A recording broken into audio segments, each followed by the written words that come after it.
Hi guys, and this time on Billionaire Gold Making, I got a 1 week mailbox opening for you, which I didn't quite manage last time, but we got it this time, and it's for about 120 to 130 million gold in total. On top of that, this happened. So yeah, we'll talk about that as well. And after all that, we'll also talk about market resets and how my professions, these market resets in sort of a lower risk sort of way. So yes, I got banned. Now, initially when I got banned, I thought it was for doing the Artisan Acuity Shuffle, and I was quite happy if Blizzard want to ban me for doing that. That's absolutely fine because that was something that I did. What actually seemed to have happened is it seemed to have got caught in the reputation bug, which I was sort of surprised that I got banned for that because I didn't sort of get any benefit from that. Now, apparently what the bug was is if you had multiple accounts logged in whilst you was completing the Spider Zone, then you did get bonus reputation for doing that.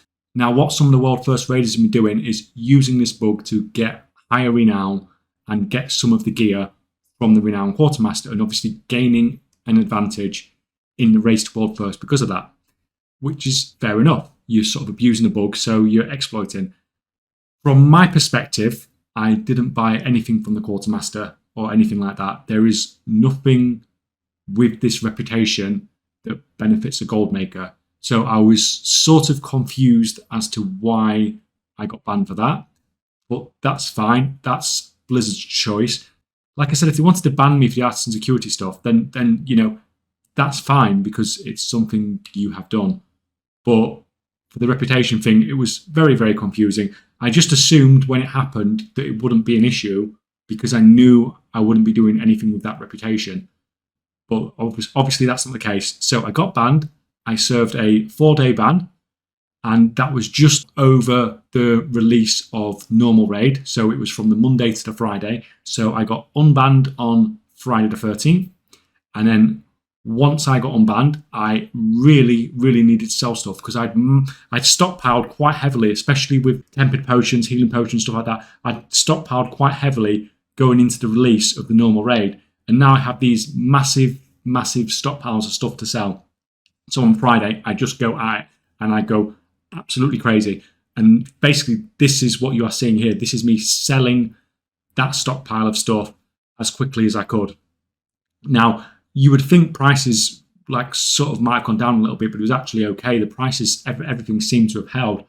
On the plus side, I actually got super lucky because when I did the last mailbox opening, there was obviously thousands of mails in there.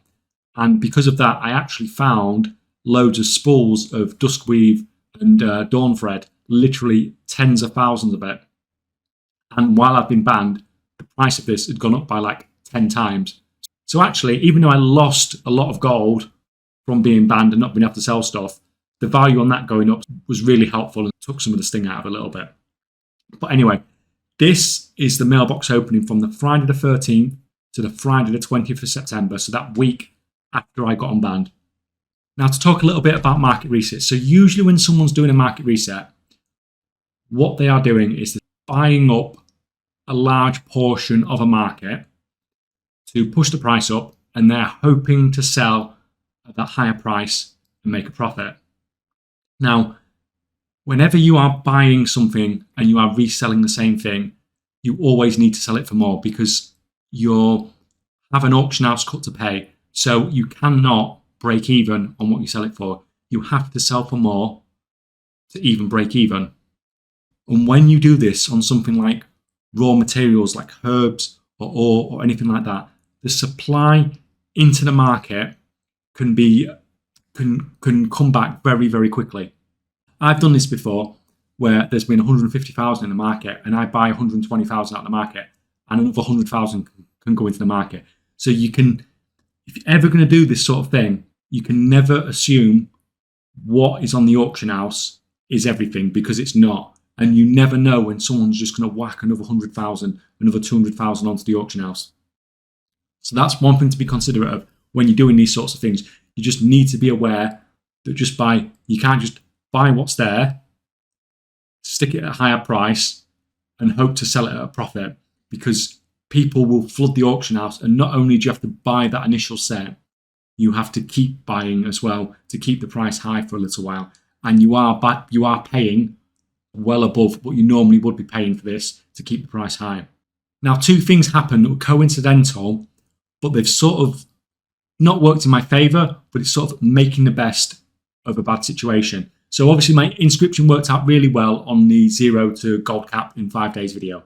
So that was something that I was continuing to push, and it was doing quite well as far as making gold was concerned. My alchemy, I decided to craft rank 2 potions instead of the rank 3 tempered potions, simply because I felt like I'd fallen behind in that race for the rank 3s. That was the main consideration, but there was another consideration as well.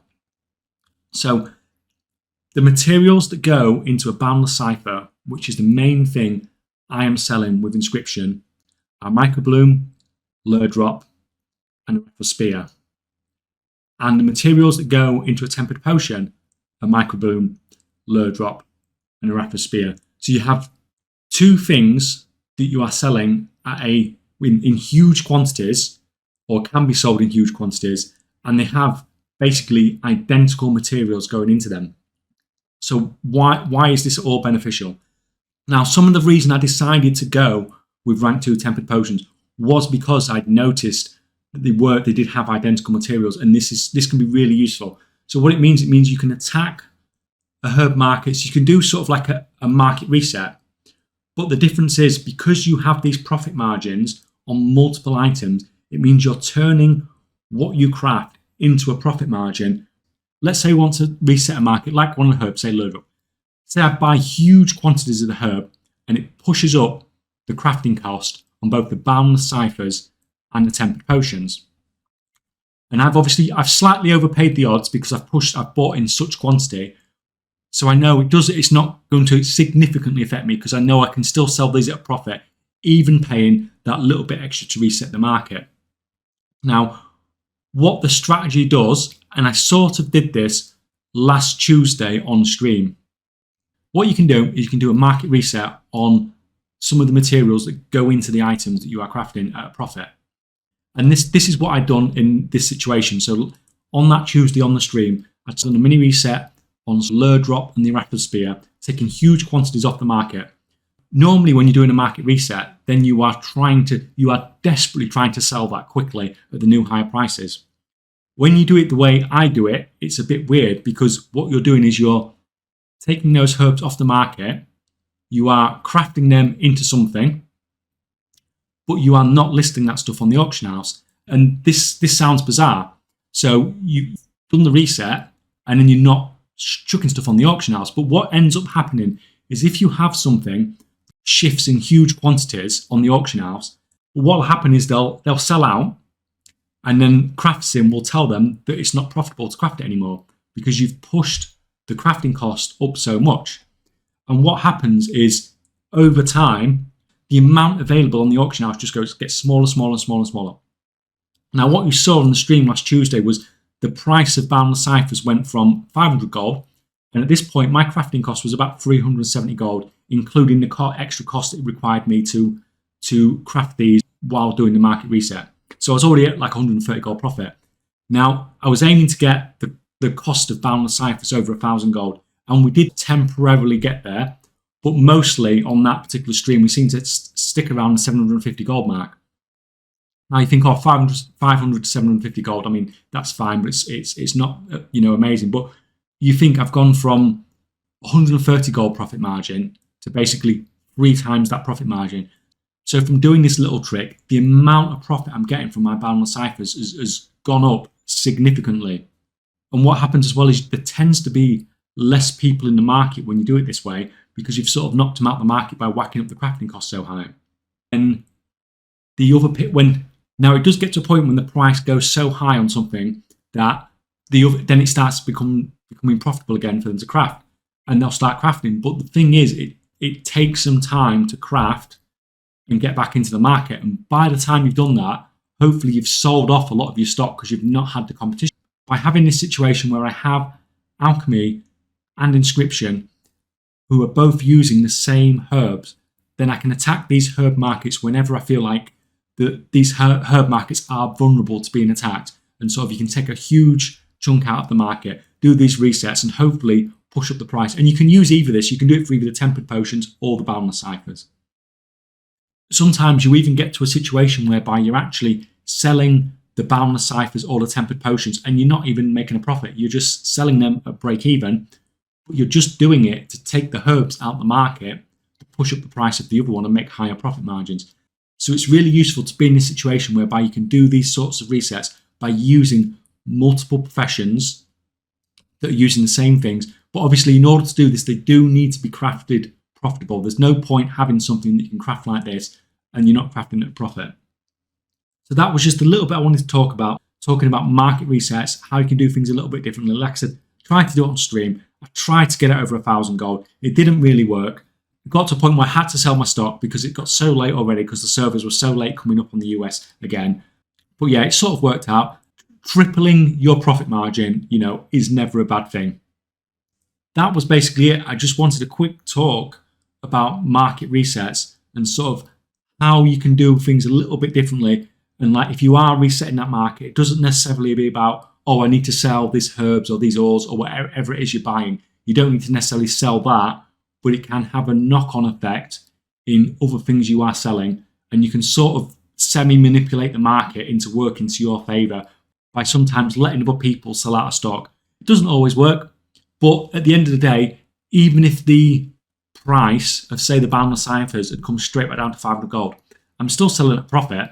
So I've not lost out. It's just a bit of a gamble where I paid slightly more because I paid slightly more for my materials because I did like a semi-market reset in the process. So my profit margins selling at 500 are slightly lower than if I'd have just carried on selling at 500 because I bulk bought those materials. But at the same time, sometimes it pays off and you can sell at 750, 1,000. I've even seen this go up to like 1,200, 1,400 before with the boundless ciphers. So it does work sometimes. So anyway, guys, thanks for watching and I'll see you next time.